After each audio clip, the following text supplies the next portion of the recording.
लड़ाई हमारे आपके, हमारा स्टैंड क्लियर है।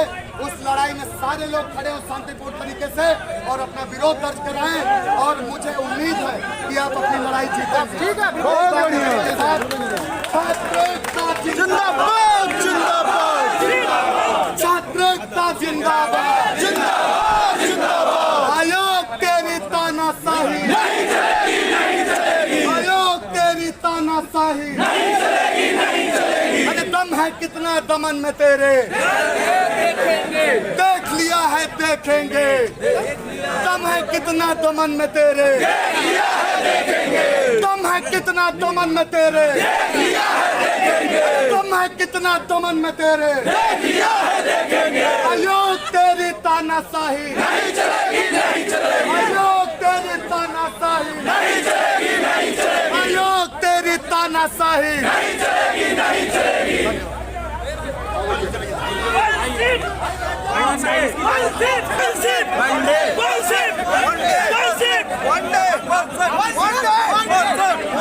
पीसीएस और यूपी पीसीएस और आरओ दोनों का पेपर वन शिफ्ट में होता था, वन शिफ्ट में होगा, क्योंकि जब से आयोग बना है वन शिफ्ट में ही पेपर हुआ है। और पेपर के बीच में आप नियम नहीं बदल सकते हैं, क्योंकि सुप्रीम कोर्ट का कल ही आदेश आया है। आप बीच में नियम मत बदलिए, आप जो है वन शिफ्ट में पेपर कराइए, जैसे पेपर होता था वैसे ही पेपर आप कराइए, ठीक है। और आरओ का पेपर 2023 का अभी पेपर हुआ था, वन शिफ्ट में हुआ था, पेपर लीक हो गया और पूरा साल निकल गया, आप पेपर नहीं करा पाए। और इसके बाद जो है आप उसी पेपर को 2 शिफ्ट में कर दिए। नियम वही है, पेपर वही है, आप नियम बीच में कैसे बदल सकते हैं, पहला चीज। दूसरा, अगर मान लीजिए आप 2 शिफ्ट में पेपर करवाते हैं तो पेपर जब आप 2 शिफ्ट में करवाएंगे तो हर बार आपके क्वेश्चन गलत होते हैं। हर बार आप 150 क्वेश्चन तो बना नहीं पाते हैं ठीक से, जो 20 क्वेश्चन 25 क्वेश्चन गलत होते हैं तो वो किसके ऊपर जाता है, बच्चों के ऊपर जाता है। तो बच्चों के भविष्य के साथ खिलवाड़ मत करिए। आप बच्चों जो वन शिफ्ट में जो पेपर होता था हम उसी में पेपर देंगे, और तब तक हम भी विरोध करते रहेंगे जब तक आप अपने नियम को बदल नहीं देंगे। आप जो है नोटिस वापस लीजिए और वन शिफ्ट पेपर करवाइए, चाहे 7 को करवाइए, चाहे 8 करवाइए, चाहे आप 23 को करवाइए, चाहे 24 करवाइए, पेपर लेकिन एक दिन में होगा। जो नियम था वही नियम रहेगा। इसके लिए हम लोग आंदोलन यहाँ भी कर रहे हैं और 11 तारीख को आंदोलन हम लोग करेंगे इलाहाबाद में, और वहाँ पर कम से कम 2 लाख बच्चे रहेंगे, 2 लाख बच्चों की वहाँ भीड़ रहेगी, ये बात जान लीजिएगा, ठीक है। ये छोटा आंदोलन, यहाँ मुखर्जी नगर में भी 5000 बच्चे यहाँ खड़े हैं आपके सामने, लेकिन ये जान लीजिए कि हम लोग रुकने वाले नहीं हैं। हम लोग गरीब घर के बच्चे हैं, हमारे किसान घर के बच्चे हैं, अंबानी घर के बच्चे नहीं हैं। आप पूरे देश में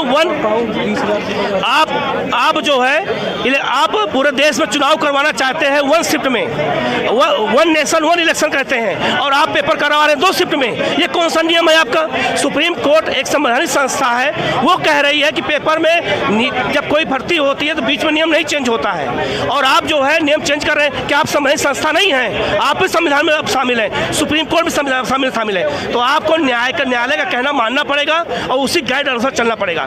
जो नियम पहले था वही नियम बाद में आप चेंज नहीं कर सकते हैं। जो नियम पहले था उसी नियम के साथ पेपर करवाइए, हम लोग उसी लिए पेपर बैठे। यहाँ जितने बच्चे हैं सब ग्रामीण छात्र के बच्चे हैं, शहरों के बच्चे हैं, तो वो अपने भविष्य को यहाँ पर पूरे साल बीत गया। आप अक्टूबर पेपर लीक हुआ है, अक्टूबर से लेकर दिसंबर आ गया है, नवंबर चल रहा है, पेपर अभी तक नहीं करा पाए हैं, अभी पेपर नहीं करवा पाए हैं आप, और आपसे 150 क्वेश्चन नहीं बनता है। दुनिया भर की टेस्ट सीरीज होती है दुनिया भर के कोचिंगों में, वो 150 क्वेश्चन सही बना पाते हैं। आप संवैधानिक संस्था हैं, उसी बात का वेतन ले रहे हैं, आप उसी बात का पैसा ले रहे हैं, और उसी बात के लिए आप वीआईपी कल्चर में जी रहे हैं, और 150 क्वेश्चन आपसे नहीं बन पाता है, और जब बनता है तो क्वेश्चन गलत हो जाता है आपसे, और क्वेश्चन डिलीट कर देते हो, बच्चों के भविष्य साथ खिलवाड़ करते हो। यहाँ पे 14 बाई 18 के कमरे में बैठ करके ऑक्सीजन कमी हो जाती है रात भर जो है, और आप लोग नौटंकी करते हो, आप बीच में नियम चेंज करके चले जाते हो। बाकी आप क्योंकि आपके बच्चे तो पढ़ नहीं रहे हैं, आपके बच्चे तो विदेशों में पढ़ रहे हैं, आपसे मतलब है नहीं। आप जो है जो नियम पहले था उसी नियम के अनुसार चलना होगा, नियम नहीं बदलना है, और खेल के बीच में नियम बदला भी नहीं जाता है, ठीक है। ये सुप्रीम कोर्ट का निर्णय है, आपको उसको मानना पड़ेगा। एक संवैधानिक संस्था वो भी है, एक संवैधानिक संस्था ये भी है, आपको उसी अनुसार चलना होगा, आपको इसके इतर नहीं चलना होगा। पेपर लीक की जो सजा है वो स्टूडेंटों को क्यों पेपर लीक की सजा आप स्टूडेंट को दे रहे हो। आयोग की अक्षमता और प्रशासनिक तंत्र की विफलता की वजह से कहीं ना कहीं प्रशासन पेपर लीक हुआ। पेपर हम लोग तो बनाते नहीं है, पेपर आयोग बनाता है, और कहाँ छप रहा है हमें तो पता नहीं है, केवल आयोग को पता है। और ये राजनीतिक व्यक्तियों को पता है, उनको सजा मिलनी चाहिए कि स्टूडेंटों को। और रही दूसरी बात, हमारी मांग जो है 1 डे 1 शिफ्ट, चाहे पेपर कभी भी कराइए आप। दूसरी चीज एक, जो आयोग पेपर सेट करते हैं, अगर वो क्वेश्चन गलत करते हैं तो उनको सजा देनी चाहिए ना। बच्चों को सजा क्यों देते हैं ये लोग? सजा बच्चों क्यों देते हैं? जो लोग तनख्वाह ले रहे हैं, इसका वेतन ले रहे हैं, पेपर सेट करते हैं, वो क्वेश्चन गलत कर देते हैं, उनको सजा आप देते नहीं हो। सजा किसको देते हो? बच्चों को डिलीट कर देते हो। इसका मतलब है कि हम लोग जो है भविष्य के साथ खिलवाड़ कर रहे हो, और कोई सुनने वाला नहीं है। जब वोट लेना होता है तो हम लोग स्टूडेंट आ जाते हैं, युवा हो जाते हैं, आप लोग नेता 70 साल हो जाता है, युवा हो जाता है, लेकिन हम लोग युवा है, उसका कोई फिक्र नहीं है। कोई भी नेता हो भविष्य के साथ सब खिलवाड़ करता है अपने अपने हिसाब से। लेकिन ये हम लोग किसी राजनीतिक मसला नहीं है। हमारा पेपर जो पहले जैसे नियम से होता था उसी नियम से पेपर होगा। हम लोग बीच में नियम बदलने के खिलाफ है और इसके लिए हम लोग आंदोलन करते रहेंगे। और यूपी में 75 जिले हैं, सबसे बड़ा जिले वाला राज्य यूपी है। आपको 49 से 41, आपने जिलों की संख्या कम कर दी, आपको बढ़ानी चाहिए। आपके पास अधिकारी नहीं है क्या? आपके पास कर्मचारी नहीं है सरकारी क्या? आपके पास बिल्कुल भी पेपर कराने की, जो ये पेपर करा रहे हैं और बोल रहे हैं कि सेंटर नहीं मिल रहे हैं, तो पहले अब 41 जिलों में करवा रहे हैं। आपके पास 75 जिले हैं, इलाहाबाद, BHU, लखनऊ जैसी यूनिवर्सिटी आपके पास है, क्या वो पेपर नहीं कंडक्ट करवा सकते हैं? वहाँ सेंटर नहीं दिया जा सकता है? आपके कहने पर कोई मानेगा नहीं। आप किसको बेवकूफ़ बना रहे हैं? आप बेवकूफ़ बनाना बंद करिए और आप सेंटर पूरे 75 जिले में करवाइए, और हम लोग तैयार हैं पेपर देने के लिए। फरवरी में कैसे सेंटर मिल गया आपको? फरवरी में सेंटर मिल गया, उसमें सेंटर नहीं मिल पाया आपको। अगर आपको पेपर लीक की समस्या को रोकना है तो 75 जिले में आप प्राइमरी और जो जूनियर स्कूल है उनमें परीक्षा कराइए। आप उनमें कर्मचारी जो है प्राइवेट ना रख के सरकारी रखिए। अगर कहीं से पेपर लीक होता है तो वहाँ की पूरी जो सरकारी कर्मचारी उसको सस्पेंड कीजिए, उसकी सरकारी संपत्ति जब्त कीजिए। आयोग चुनाव करा रहा है और पेपर नहीं, क्यों? हमारा बस एक ही मुद्दा यही है, आप इस बात को समझ लीजिए कि आप बच्चे यहाँ 20,000 बच्चे खड़े हैं मुखर्जी नगर में, नेहरू विहार के बच्चे सब हैं, और ये सारे बच्चे मिल करके चाहे जो हो जाए हम लोग आंदोलन कर रहे हैं। तो पेपर केवल 1 शिफ्ट में होगा, पेपर 2 शिफ्ट में। आयोग और सरकार की तरफ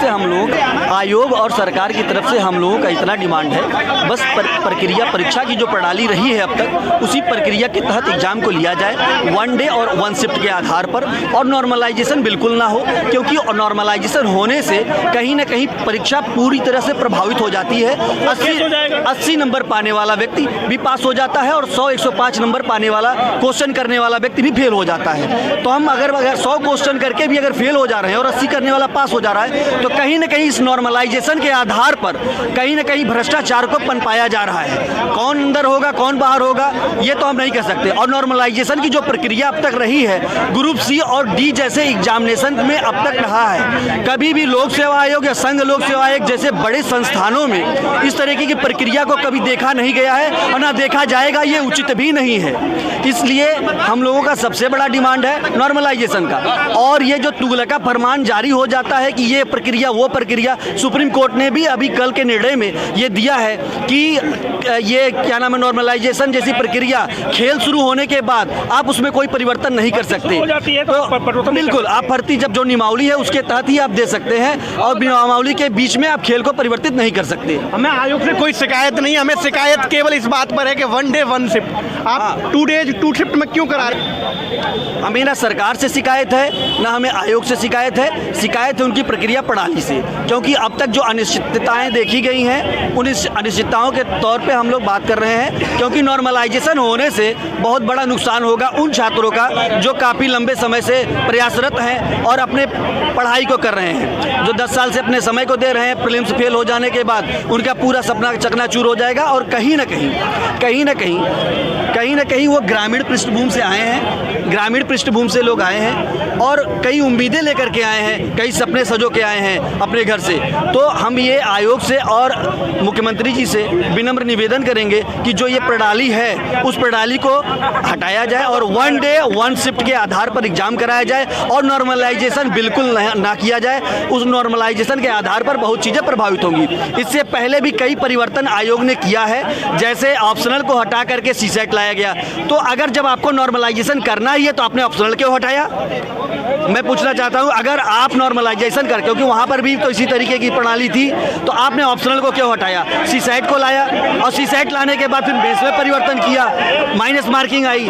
तो आप लगातार परिवर्तन से बच्चों को झिला रहे हैं। इस परिवर्तन का शिकार इस 10 साल के बीच के बच्चे हुए हैं। तो मैं इसलिए कहना चाहता हूं आयोग के अध्यक्ष महोदय से और मुख्यमंत्री जी से कहना चाहता हूं कि हाँ, जो बच्चे हैं, जो स्टूडेंट हैं, जो यूपी पीसीएस की तैयारी कर रहे हैं, उनके साथ न्याय हो, अन्याय बिल्कुल ना हो, और ये 1 डे एग्जाम हो, 1 शिफ्ट में एग्जाम हो और नॉर्मलाइजेशन को पूर्णतः समाप्त कर दिया जाए।